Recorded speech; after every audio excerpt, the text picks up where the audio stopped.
Gravar. Tá gravando? Enfim.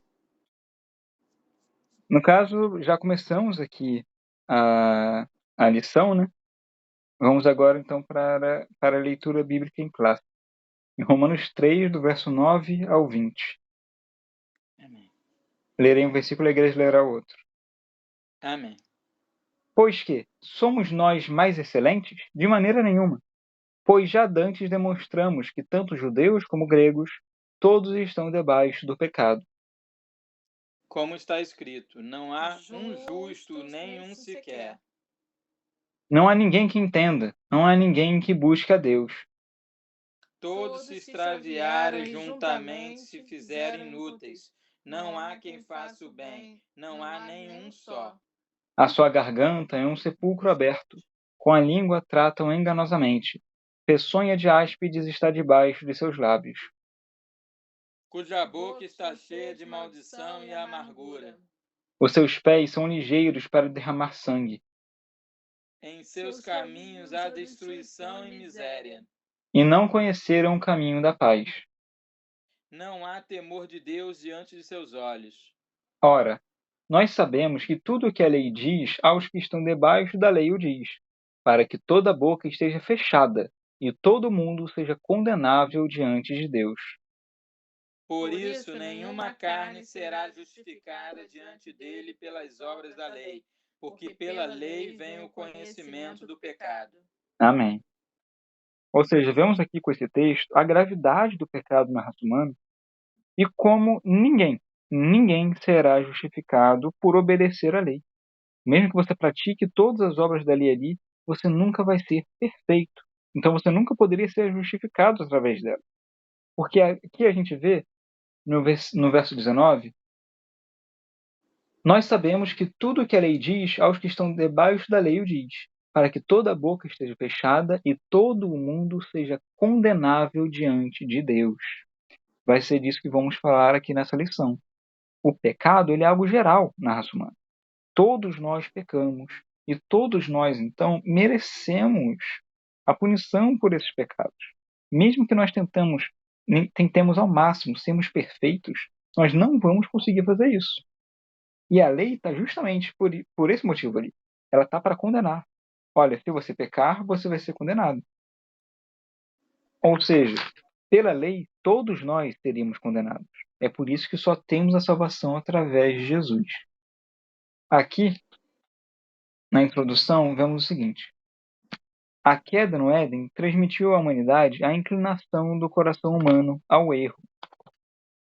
Por isso, a regeneração é o único meio possível de desfazer as consequências do pecado em que a natureza humana só pode ser transformada pela obra de Cristo. Não obstante, por influência de teologias modernas, a doutrina do pecado vem sendo deturpada e enfraquecida. Esse processo abriu as portas para a normalização do pecado em muitos lugares denominados cristãos. Nesta lição, vamos estudar o perigo dessas teologias para a ortodoxia cristã. Como vimos na lição passada, ortodoxia quer dizer crer no correto. Então, quando a gente fala aqui de ortodoxia cristã, estamos falando das doutrinas cristãs, das doutrinas que são a base do cristianismo. E que, como existem teologias mais recentes que buscam ir contra essa ortodoxia, que tem outras doutrinas além daquelas que a Bíblia expressa. Tópico 1º, o ensino bíblico da natureza pecaminosa. Gostaria que o pastor Júnior lesse, então, por favor, esse primeiro subtópico. Amém. Subtópico 1. Definição de pecado. Dentre os termos para pecado, destacamos o substantivo hebraico chatá, cuja raiz significa errar o alvo, e o seu correspondente grego, amartia, que possui conotação de erro moral. Assim, a Bíblia define pecado como a transgressão da lei de Deus, como sendo a transgressão da lei de Deus. A palavra abrange não apenas errar o alvo, mas deliberadamente acertar o alvo errado. Trata-se de rebelião e desobediência contra Deus e a sua palavra. Além disso, o pecado afasta o homem de Deus, fazendo-o pecar contra o próximo, e por se omitir em fazer o bem.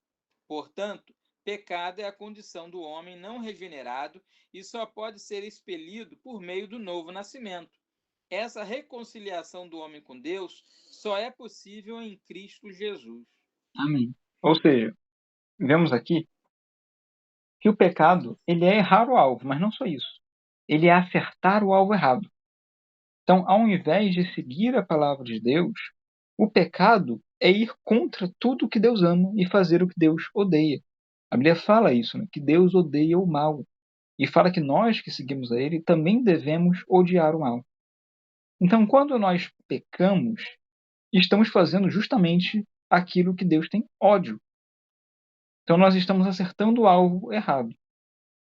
E vemos aqui também que o pecado ele afasta o homem de Deus, nos fazendo pecar contra o próximo. E também nos fazendo omitir de fazer o bem. Que a Bíblia também diz, né, que aquele que pode fazer o bem e não faz também peca. Ou seja, é algo muito rígido. É algo muito rígido, um padrão que nenhum de nós poderia alcançar. Quer dizer que se você erra, você já pecou. Mas se você não acertou, você também pecou. Ou seja, essa reconciliação do homem para com Deus só é possível em Cristo Jesus. Amém. Esse é o subtópico 2, a universalidade do pecado. Gostaria que a obreira Érica lesse, então, por favor. O ser humano foi criado em estado de inocência, sem pecado, perfeito, e dotado de livre arbítrio. Porém, o primeiro homem escolheu desobedecer a Deus e a sua queda corrompeu toda a humanidade. O pecado de Adão foi transmitido a toda a raça humana. Assim, a partir da queda, todos os seres humanos nascem em pecado. Portanto, o pecado não é passado adiante meramente pela força do mau exemplo, mas é um mal inerente à natureza humana. Em consequência disso, todo ser humano está debaixo da escravidão do pecado e da condenação da morte. Apesar de corrompida pelo pecado, a natureza humana pode ser eficazmente regenerada pela fé em Cristo. Amém. Aqui tem alguns pontos muito interessantes sobre isso. Vemos aqui que o primeiro ser humano foi criado em estado de inocência, sem pecado, perfeito e dotado de livre-arbítrio. Quando vemos isso aqui, a gente pode perceber uma coisa. O único ser humano, os únicos dois seres humanos, no caso, que tiveram esse livre-arbítrio no sentido completo foram Adão e Eva. Por quê? Porque eles não tinham natureza pecaminosa. Eles podiam aceitar ou não aceitar aquela tentação ali. Agora, eles, após o pecado e por consequência toda a raça humana, nós já temos o nosso coração inclinado ao mal. Então, mesmo nós ainda tendo essa liberdade de escolha, nós somos inclinados a fazer a escolha errada. Então, eles não eram assim, nós somos. Uhum. A gente vê aqui também que, com a queda, o pecado de Adão foi transmitido a toda a raça humana. Então, todos nós nascemos em pecado. Não quer dizer que nós pagamos pelos pecados de Adão. Não é isso. Mas esse pecado que ele cometeu amaldiçoou toda a raça humana. Então, nós temos essa inclinação ao mal. Isso quer dizer que em algum momento das nossas vidas, possivelmente ali, talvez na pré-adolescência, adolescência, quando a gente já tem ali algum entendimento das coisas, nós tomamos pela primeira vez uma decisão consciente de pecar. Ou seja, todos nós, em algum momento nas nossas vidas, fizemos assim como Adão e assim como Eva. Nós também escolhemos daquele fruto. Cada um de nós. Então Deus não está punindo a raça humana pelo que Adão fez. Não. Mas o que Adão fez gerou consequências para o restante da humanidade. Mas vemos aqui que o pecado não é passado adiante meramente pela força do mau exemplo, mas é um mal inerente à natureza humana. Por que isso aqui? Porque alguém poderia argumentar que o pecado é passado por um mau exemplo. Por exemplo, um pai alcoólatra, e aí ele acaba batendo no filho, o filho acaba também ficando violento, acaba também se tornando alcoólatra. Então isso passa por toda aquela família esse pecado. Mas não é apenas isso. Uma pessoa que tenha sido criada longe da civilização humana, já tiveram alguns casos desses, né, de, enfim, crianças que foram criadas com animais e coisas assim, essa pessoa em algum momento, ela com certeza também vai pecar. Porque nós não pecamos somente por maus exemplos, mas porque nós temos dentro de nós essa natureza pecaminosa. tem algo que eu já falei aqui antes, foi uma frase que eu escutei e realmente é uma realidade mesmo. Não é necessário ensinar uma criança a mentir. Nós descobrimos isso por conta própria. Em algum momento, quando nós éramos crianças, a gente acabou vendo, olha, eu consigo sair dessa situação aqui. É só eu não falar a verdade. Mas ninguém precisou ensinar isso pra gente. Nós tivemos essa ideia em algum momento. Porque nós temos essa inclinação ao mal. Então vemos aqui, em consequência disso, o ser humano está debaixo da escravidão do pecado. Se Adão e Eva eram livres, né, eles podiam ali escolher livremente entre a árvore da vida e a árvore do conhecimento do bem e do mal, nós estamos numa situação mais complicada, porque nós já nascemos escravos do pecado. E a Bíblia nos fala isso, que aquele que comete o pecado é escravo do pecado. Nós só podemos ser libertos através de Cristo Jesus, como fala aqui. No entanto, tem um outro detalhe, porque mesmo após sermos salvos, a carne vai tentar levar a gente de volta para o caminho do pecado. Então essa luta permanece durante toda a nossa vida. E é algo que a gente tem que nos atentar muito. A Bíblia fala sobre isso. Essa luta incessante que temos do espírito contra a carne. Aqui no subtópico 3, vamos falar sobre a corrupção total. É o estado de corrupção mental, moral e espiritual da natureza humana. Nesse aspecto, a inclinação para fazer o errado é resultado do pecado. Por causa da queda, todas as áreas de nosso ser foram corrompidas. Essa corrupção impede o homem de tomar a iniciativa no processo de regeneração. Ele só pode ser liberto do pecado após o convencimento do Espírito. Sem essa ajuda divina, ninguém pode ser transformado. Ou seja, o livre-arbítrio precisa ser divinamente restaurado. Somente por meio da graça o homem recebe capacidade para crer, arrepender-se e ser salvo. Dessa forma, a libertação do pecado não provém de nenhum esforço humano, mas é gratuita e divinamente ofertada. Isso aqui é muito interessante. É o que a gente chama também de graça capacitadora, que é o seguinte: o ser humano, no seu estado natural, ele não pode aceitar Cristo. Jesus mesmo disse lá para os discípulos, né? Vocês não me escolheram, eu vos escolhi. A gente vê também que nós não fomos salvos porque nós amamos a Deus, mas porque Ele nos amou. Não é que nós não amemos a Deus, nós amamos a Deus, mas Ele nos amou primeiro. A iniciativa é de Deus, não é nossa. Então nós estávamos ali, em pecado, como ovelhas desgarradas, como diz a palavra de Deus. E foi Ele que veio nos buscar, porque nós não iríamos até Ele. Nós, no pecado, não teríamos sequer a capacidade de pensar em aceitar a Jesus. Nós não poderíamos fazer isso, porque o pecado nos cegava. Mas Deus, através ali do Espírito Santo, Ele então renova o nosso livre-arbítrio, nos capacitando para tomar essa decisão. Por isso, graça capacitadora. É assim que nós somos salvos. É Deus buscando a gente do pecado para levar a Ele. Então ninguém pode achar que foi salvo porque buscou a Cristo. Então, não foi isso. Cristo buscou essa pessoa e então ela aceitou. A iniciativa é sempre dele, não nossa.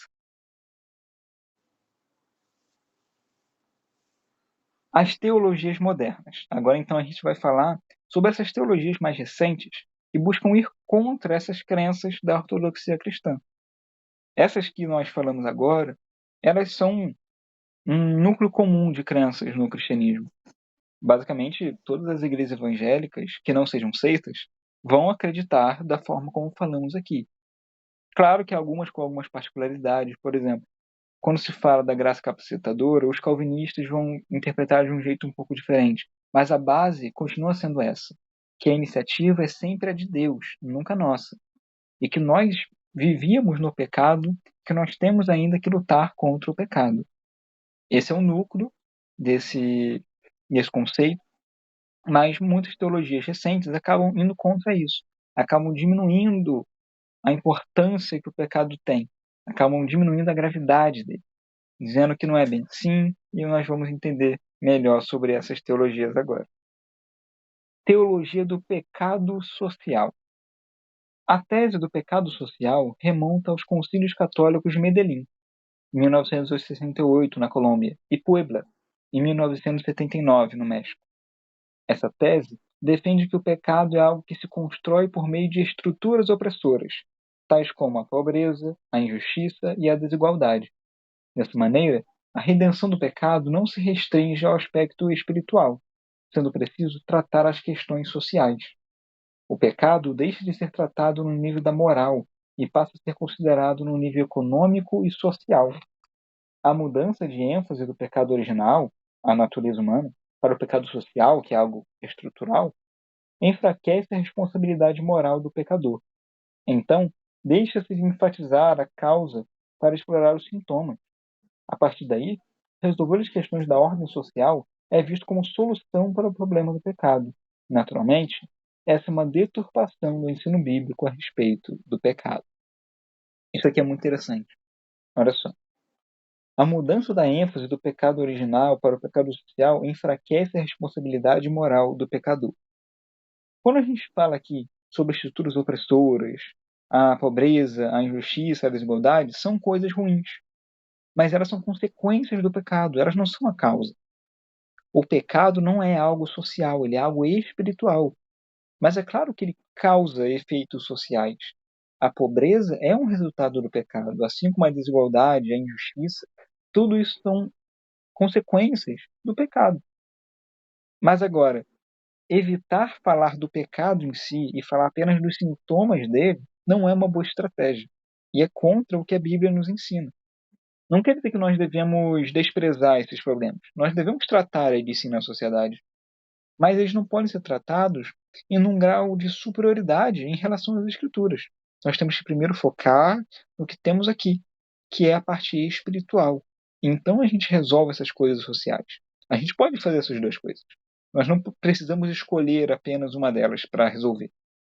Agora, quando você pega algo que é individual, que é o pecado, e você trata como sendo algo estrutural, você diminui a responsabilidade.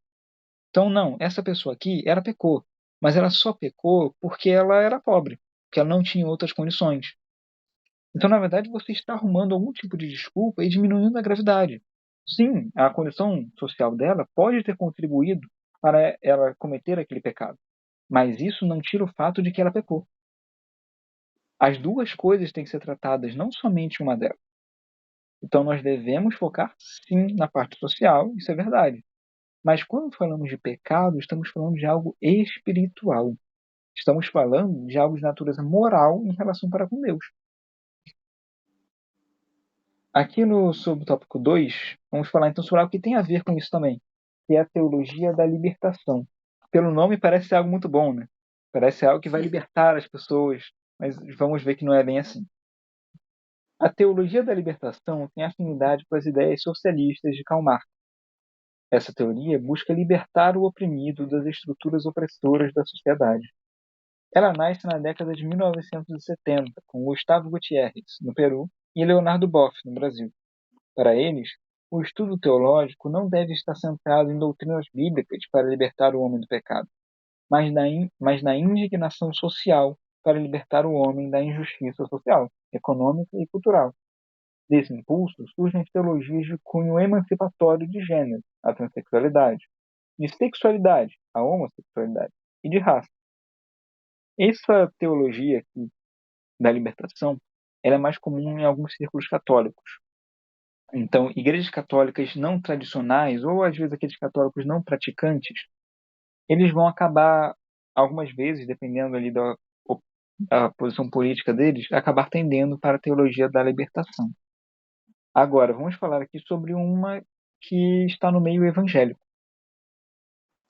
Uma de suas vertentes é a teologia da missão integral, a TMI. O grande impacto dessas influências é que a fé cristã é reduzida à militância política socialista e marxista. As pautas sociais e progressistas são disfarçadas pela roupagem de evangelho, postas acima dos valores morais do reino de Deus. Então, transforma-se o evangelho em inconformismo, criticismo e assistencialismo. Novamente, estamos falando aqui sobre questões sociais muito importantes, como, por exemplo, a pobreza e a desigualdade. Mas nós não podemos colocar essas questões acima das escrituras. mas é o que essas teologias fazem. Elas pegam o que a Escritura usa ali para falar desses problemas sociais e colocam como sendo a base do Evangelho, quando na verdade não é isso. Mas isso tem crescido muito recentemente, e é estranho até, se formos parar para pensar, porque a base socialista e marxista é ateia. O socialismo ele prega, né, que a religião é o ópio do povo, que é algo que acaba impedindo que o povo comece a revolução comunista. Então, quando você pega algo que é uma origem profundamente anticristã e diz que isso agora é o evangelho, você tem algo muito complicado, meus irmãos. E é algo que vai contra as escrituras. Já aqui no subtópico terceiro, vamos falar sobre o liberalismo teológico, que é ainda mais comum do que esses outros dois que falamos agora. Após a Reforma Protestante, floresce o liberalismo teológico, onde a razão é colocada acima da revelação divina. Como resultado disso, a inspiração, inerrância e infalibilidade das Escrituras são questionadas. Os milagres e o sobrenatural são considerados mitológicos. As doutrinas da fé são reinterpretadas e ressignificadas.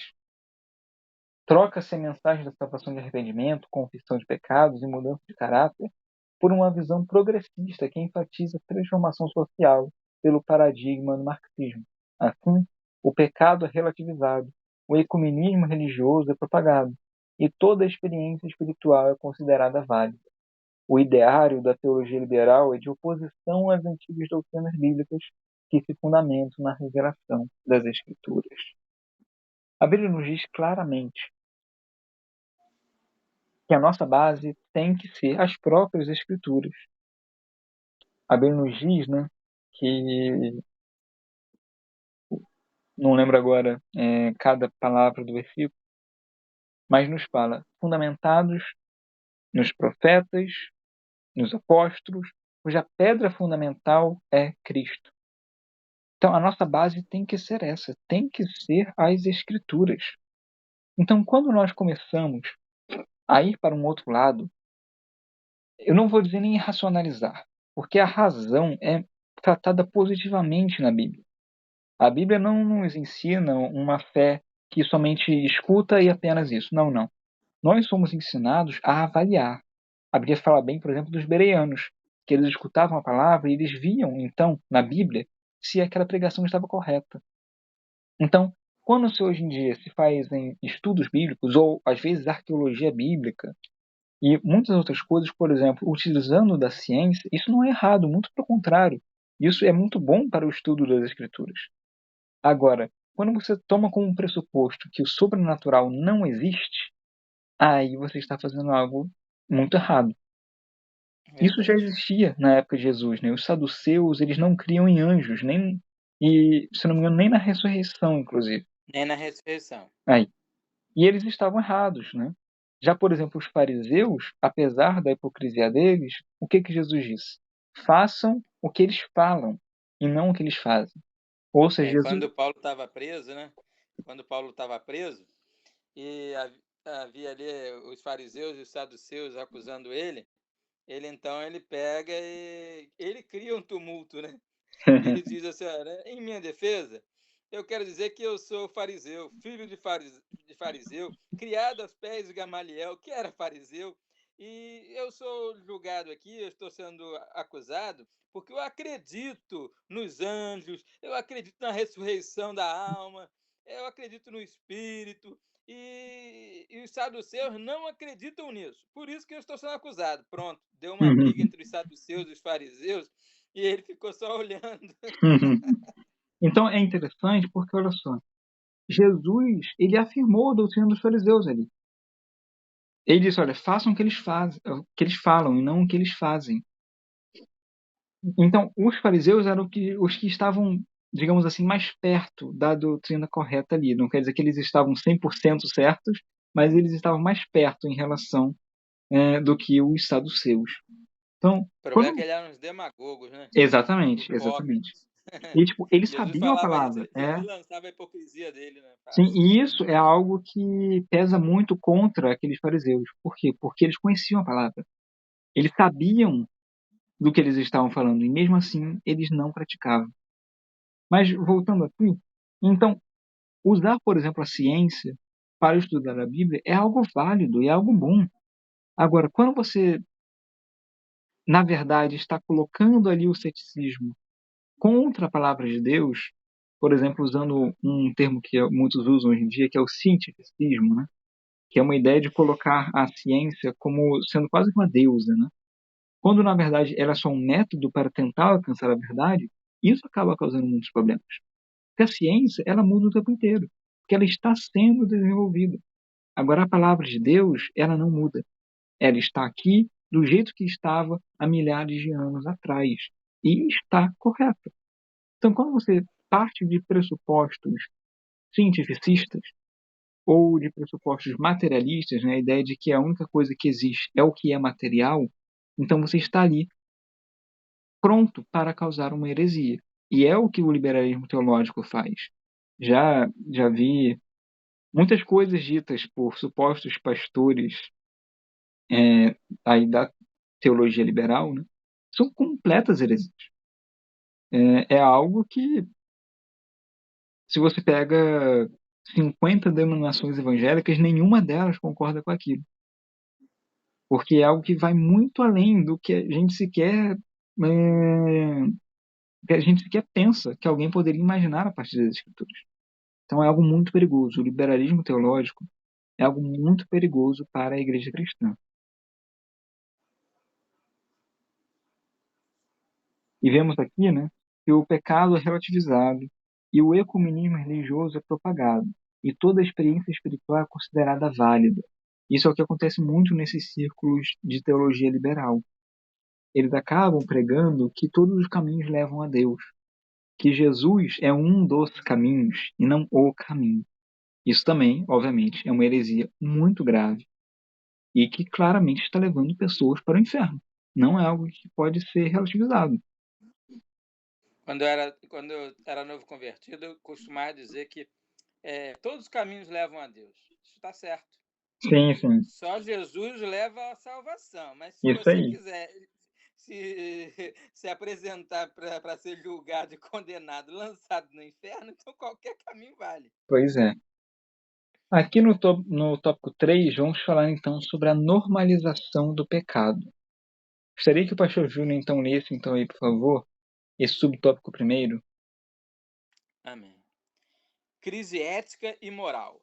Em termos gerais, os valores que regulam a conduta de uma pessoa denominam-se ética.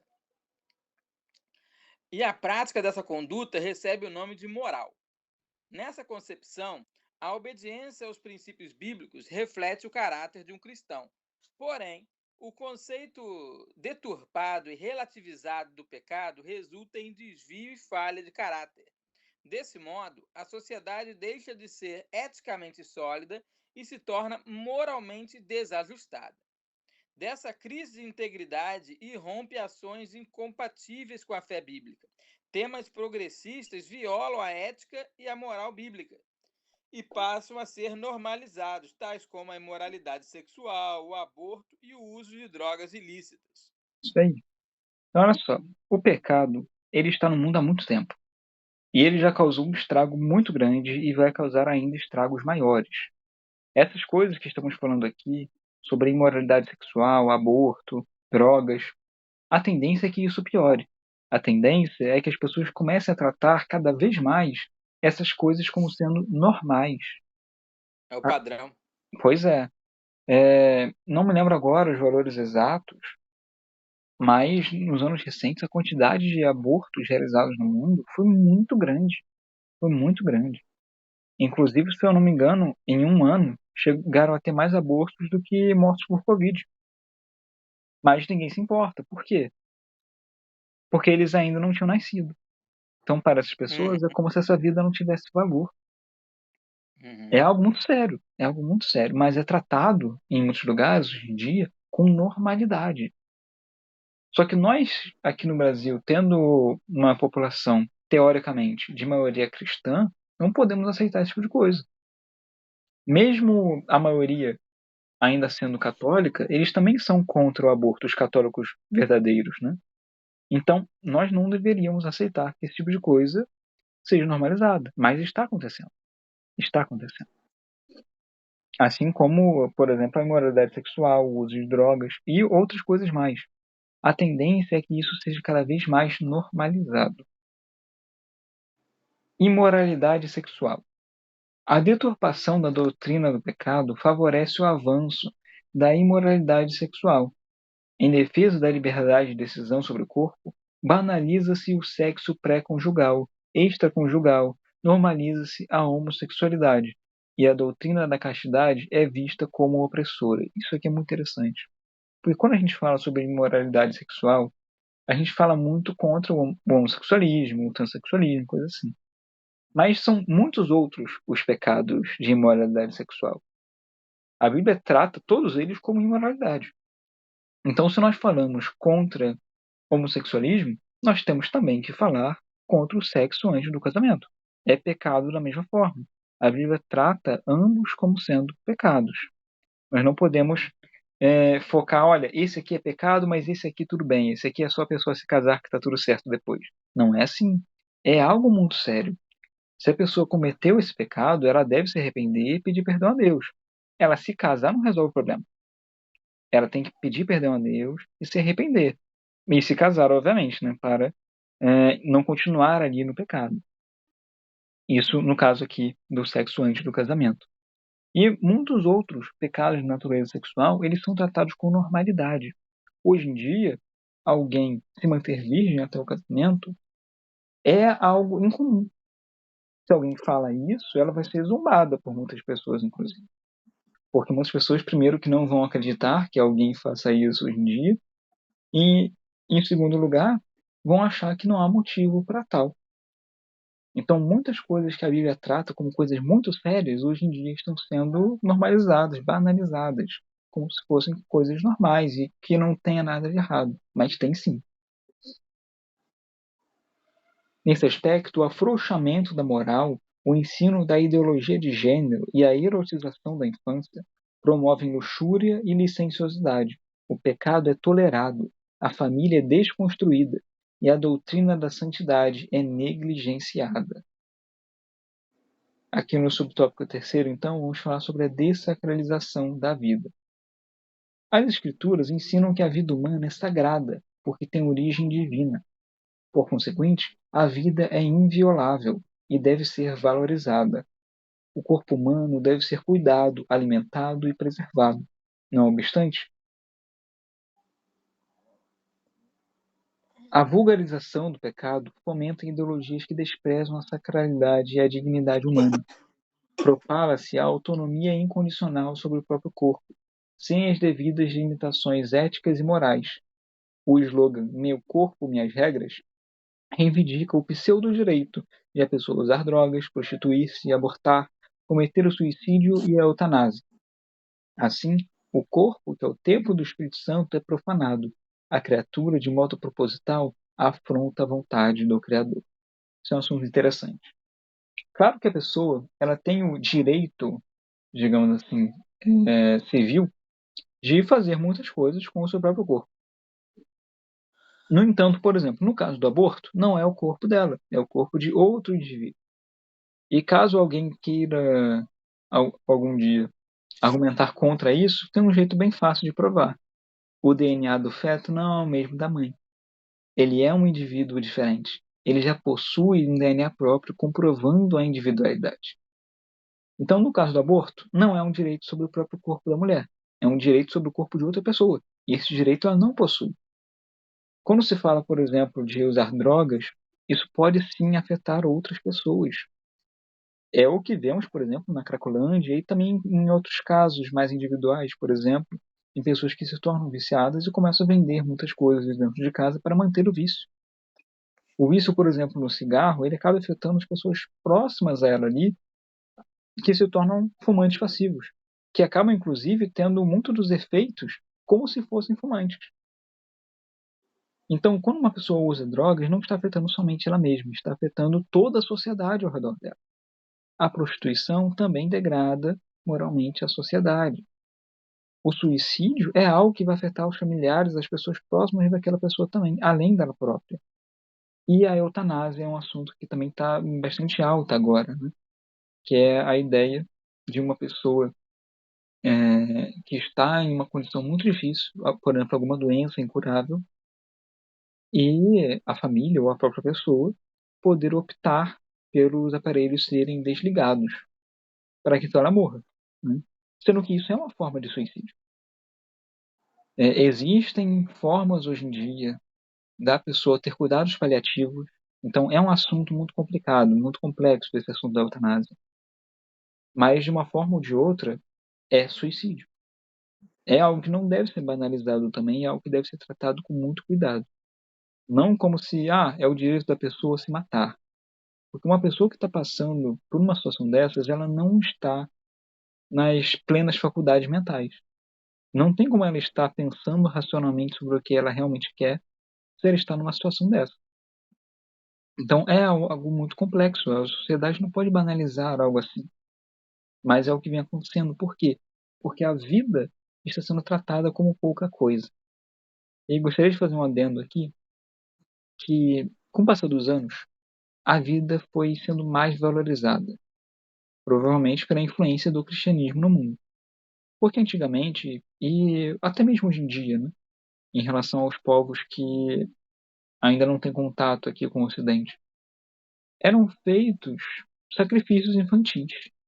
Eram feitas assim, muitas práticas que hoje em dia nós vemos como bárbaras.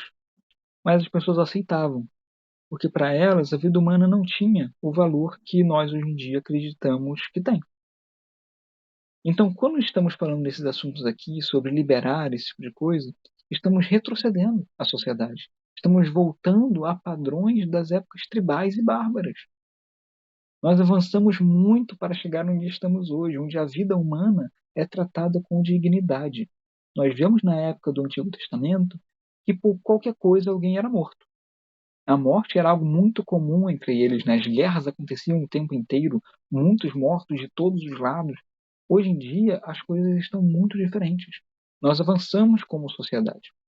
Mas se nós voltarmos a esses padrões, o que será que vai acontecer? Mas é o que está acontecendo. Com o cristianismo ele perdendo essa força na sociedade, já que o mundo está se tornando cada vez mais secular e mais relativizado, essas práticas que haviam sido abolidas ou ao menos tinham diminuído, elas acabam retornando, só que agora com outros nomes. Não se fala mais de sacrifício de crianças, mas se fala de aborto. Mas no final das contas, é o mesmo resultado, são criancinhas sendo mortas. É verdade.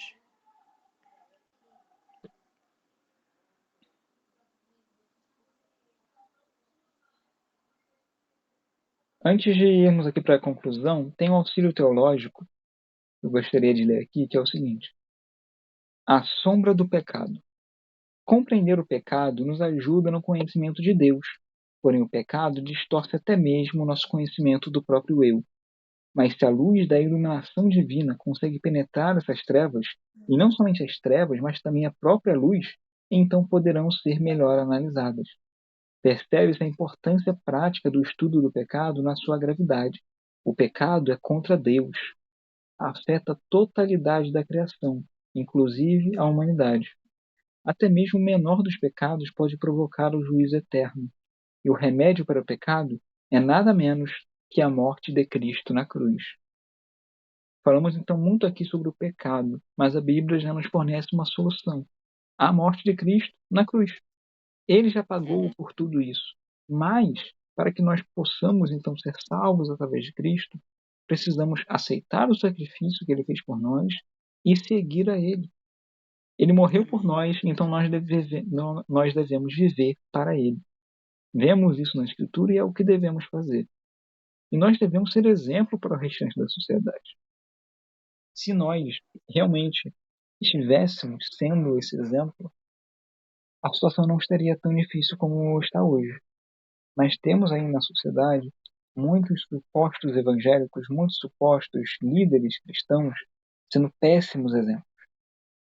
Então, quando se fala, por exemplo, de moral ou ética, no cristianismo, muitos vão contra-argumentar, dizendo que nós somos hipócritas, assim como os fariseus eram naquela época. Então nós não podemos dar margem para que isso aconteça. Nós temos que praticar as Escrituras e não somente ouvir. Então nós temos que seguir o que Deus diz. E mesmo que a sociedade piore, e provavelmente vai piorar sim, já que, no final das contas, o mal vai se multiplicar muito ainda no mundo, mesmo com tudo isso acontecendo, nós temos que nos manter idôneos. Nós temos que nos tornar incorruptíveis diante dessa geração e das próximas também. É o que devemos fazer. Essa é a nossa responsabilidade. É seguir a palavra de Deus. Aqui na conclusão, temos o seguinte. A relativização do pecado, que o restringe à solução de pautas sociais em prejuízo da moral e, por sua vez, o exclusivismo moral em detrimento de casos sociais, igualmente não retratam a fé cristã. Apesar de a Igreja não ser apolítica e nem insensível às desigualdades sociais, o mal primário a ser combatido é o pecado inerente à natureza humana. Uma vez regenerado pela fé em Cristo, o crente repudia as injustiças contra o seu próximo. A igreja atuante é aquela que ainda milita na terra contra a carne, o mundo, o diabo, o pecado e a morte. Amém. Então terminamos aqui mais essa lição. Na semana que vem, vamos ter aqui a lição de número 3, o perigo do ensino progressista. Vamos focar então mais nesse assunto. Amém? Amém, amém. Graças a Deus. Senhor, meu Deus, meu Pai, Criador dos céus e da terra, obrigado, meu Deus, por mais essa aula da Escola Bíblica Dominical. Obrigado, meu Deus, pelo Senhor sempre estar nos ensinando mais de Ti. Nos ajude, Senhor, a permanecermos, ó Pai, na Sua palavra, mesmo que o mundo inteiro esteja entregue ao pecado. Nos ajude, Senhor, a resistir ao maligno e a fugir da aparência do mal, ó Pai. Nos ajude, meu Deus, a cumprir o que a Sua palavra diz, a fazer o que Te agrada e não o que o Senhor odeia. Nos ajude, Senhor, a sermos um verdadeiro exemplo nesse mundo, ó Pai, e que mais e mais almas, ó Pai, se convertam a Ti, meu Deus, no nome de Jesus. Isso que te pedimos, ó Pai. Abençoe também a cada um de nós, Senhor. Hoje não estamos fazendo o culto lá onde estamos acostumados, meu Deus, mas estamos aqui estudando a Sua palavra, Pai. Obrigado, meu Deus, por tudo. Abençoe, meu Deus, esse ministério. Abençoe também a sua igreja em todos os lugares do mundo. Isso que te pedimos e desde já te agradecemos. No nome de Jesus. Amém. Amém, Senhor. Amém. Amém. Eu quero dizer que estou muito feliz. Muito cansado, mas estou muito feliz a gente poder fazer essa escola bíblica dominical, né? E quero estar ministrando a bênção apostólica. Tá bom? Amém. Hoje nós não teremos o nosso culto, como sempre fazemos, mas eu quero estar ministrando a bênção apostólica para que essa nossa semana seja uma semana abençoada, uma semana de vitória. Amém. Amém?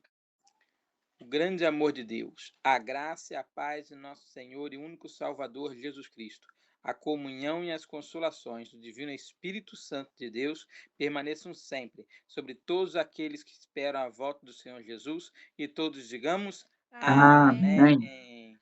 E a vitória é nossa Pelo sangue de Jesus. E a vitória é nossa Pelo sangue de Jesus. E a vitória é nossa Pelo sangue de Jesus. Deus abençoe, em Meu nome Deus. de Jesus. Deus abençoe. Você também, tá, meu filho? Te amo. Fica com Deus. Com Deus.